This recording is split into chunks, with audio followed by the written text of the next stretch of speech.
Hello everyone, welcome back to my channel. সবাই কেমন আছো? আশা করি সবাই খুব ভালো আছো। সকাল সকাল আমি আর চিনি একটু বেরিয়ে পড়েছি। সকালবেলার পরিবেশটাই অন্যরকম, নিস্তব্ধ, আর চারিদিকে পাখির কিচিরমিচিরের শব্দ। তো মানে অন্য রকম, খুব ভালো লাগছিল, মুডটাই চেঞ্জ হয়ে গেল। আর সবাই সেই সময় মর্নিং ওয়াকে বেরিয়েছিল।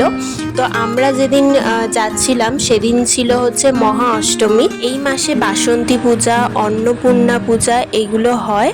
তো আমরা দেখো এখানে একটা বাসন্তী পূজা প্যান্ডেলে এসেছি। তো এখন সবাই ঘুমাচ্ছে আর চেয়ার দিয়ে এরকম ঘিরে রেখেছে, কেউ ছিল না মণ্ডপে। তো পুরো একদম মানে আমাদের মা দুর্গা দশভুজার যে রূপ সেটাই কিন্তু একেবারে পুরো সেম। তো আমি ছোটবেলায় না আমার ঠাকুমার কাছে শুনেছি যে এটাই নাকি আমাদের আসল দুর্গা পূজা, মা দুর্গা। তো নেক্সট ব্লগে দেখা হচ্ছে, বাই।